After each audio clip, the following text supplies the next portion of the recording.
2023, a fresh year, and no doubt there will be plenty of fresh video game experiences to enjoy releasing this year. I thought to properly get underway and begin the year, I'd do a video talking about all of the games that I'm looking forward to seeing that are said to be releasing in 2023. But if there's one thing you can't trust anymore, it's release dates. So if something doesn't turn out to release this year, the world hasn't ended. It's just normal now.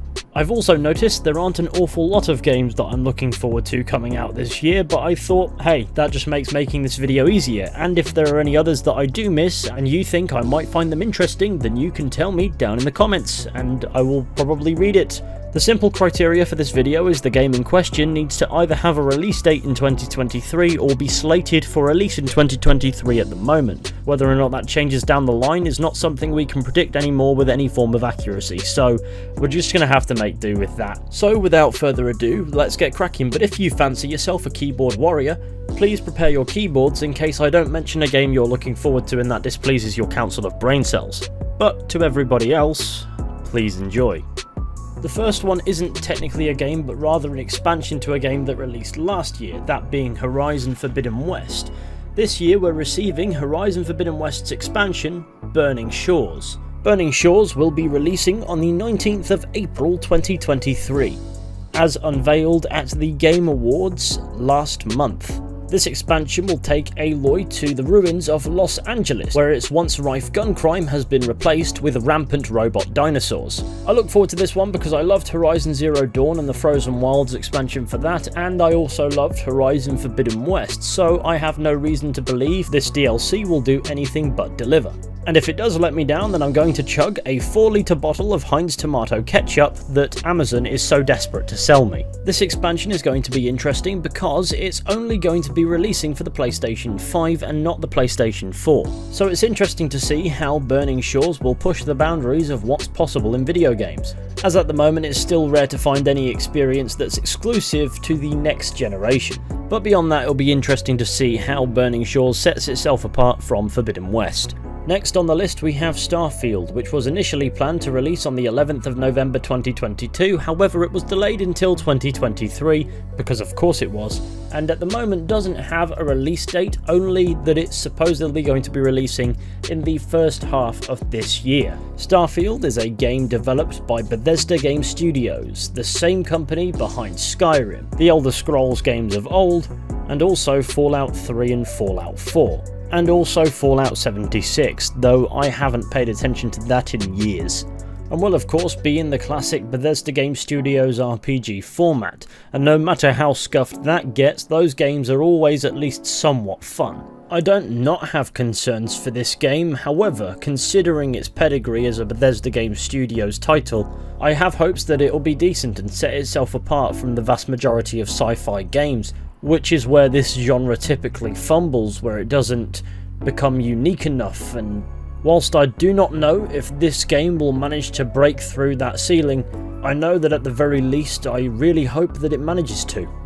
Bethesda Game Studios titles may be far from technologically groundbreaking these days, however I do find them to be, on the world building front, quite something.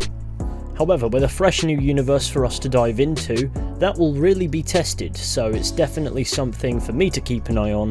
Whether or not you do, I suppose, is completely up to you. This is clearly not going to be the most visually impressive game we'll ever play, so I'm looking forward to seeing how it will make up for that in different aspects, as I find sometimes the visuals get a touch too much emphasis, and whilst I can't argue with a nice look of a game, I also like when there's a broader focus, where that's not necessarily the most important thing. Yes, it's passable, but more importantly, there's story, there's lore, there's a world, and it feels lived in. And those things, in my opinion, are simply far more important. If Starfield can get this right, it has the promise of being a hell of a ride.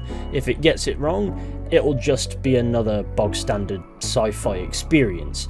And if it goes full Bethesda Game Studios, it might just be a broken one, and that wouldn't surprise me either.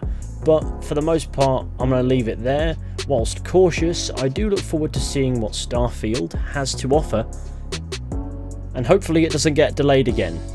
As of right now, it has no release date, but who knows, maybe we'll find out more soon. All we know is it should be coming at some point in 2023, But can we even trust that these days? God knows.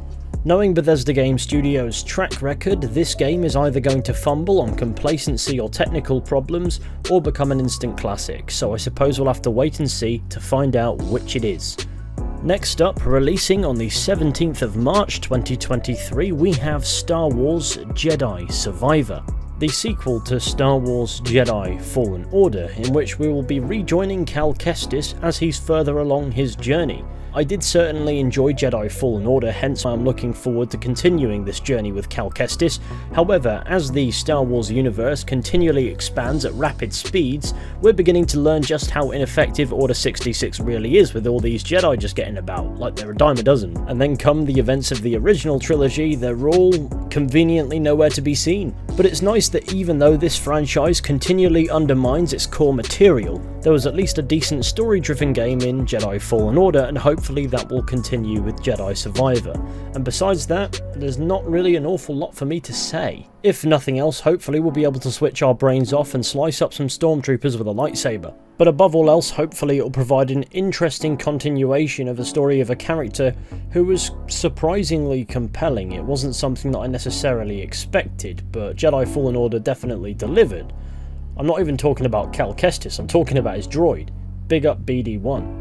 Moving on, I also find myself looking forward to the upcoming release of The Wolf Among Us 2, which is slated for release in 2023, though I wouldn't necessarily be surprised if it got delayed. I first sat down and played The Wolf Among Us in 2019. Now, I've always found Telltale Games style to be a little bit strange. It's the illusion of choice, where choice is kind of the only gameplay you have. But if you put a gripping story on it, I find it to be quite entertaining, and The Wolf Among Us certainly was an interesting story, though it lost steam towards the end in my opinion. That being said, the wacky story and the gripping mystery behind it is certainly something that I really enjoyed about The Wolf Among Us, and hopefully that will continue into The Wolf Among Us 2. Whether or not this game actually releases in 2023 is an interesting question. It was announced years ago, but you just never know anymore, so whatever. But I'd imagine it'll release in episodes and those will be staggered possibly. But regardless, I love my story-focused games, so it's something that I will be definitely anticipating when we get to learn more about it. Moving on, we also have Alan Wake 2 that is supposed to be releasing in 2023 as its current window. Again, whether or not it will, we don't know.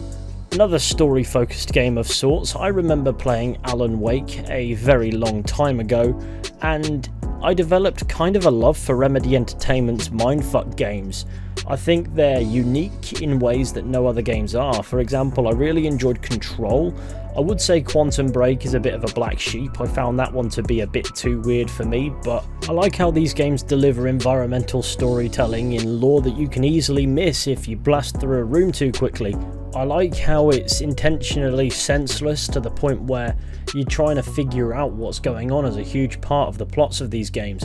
Hopefully, Alan Wake 2 keeps that up, because otherwise I'll be very sad. I also look forward to hearing more about Marvel's Spider-Man 2 made by Insomniac, which is said to be releasing in fall of 2023, though again no concrete release date has been given yet. But I'm interested in seeing how the previous two games, Marvel's Spider-Man and Spider-Man Miles Morales, come together in this one, because that's what I assume they're going for with this, where you'll be able to play as both Peter Parker and Miles Morales. I'm sure it'll be damn good, because the past two games were, and you're just Spider-Man kicking the shit out of criminals in the streets of New York. Combine that with a good story and you're on to a winner, aren't you? Next we have Dead Space, the ground-up remake of 2008's Dead Space, releasing this month, dropping on the 27th of January 2023. Now, I've never played Dead Space before, but it sounds like this might just be the perfect time to dive in. Over the years, I've received many comments from people suggesting I give Dead Space a go, and I haven't really paid much attention to Dead Space, but now I find myself kinda curious. I know horror isn't really my thing, however, I might just have to break that mold because, yeah, it looks fun.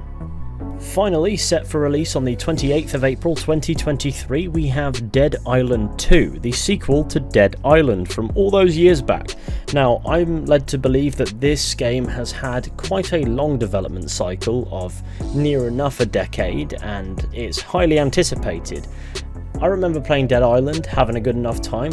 Zombies aren't really my thing, most horror aspects typically aren't, but if the game is good, and Dead Island was certainly a game that I really enjoyed, then I'll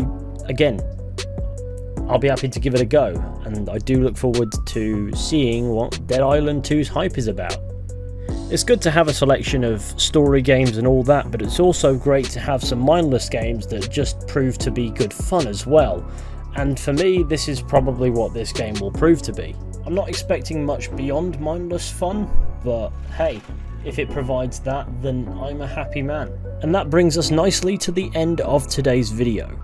I would have included more indie games, but they typically tend to creep up on me, and I honestly kind of like it that way. They just appear out of nowhere, I give it a play, I enjoy it, I put it down, and it's left an impression that way, and that's how I typically deal with indie games, so I haven't really mentioned many, if any, in this video, but they're out there, and I certainly look forward to playing a ton of those when I get the opportunity, because they typically wind up being the better experiences in games these days.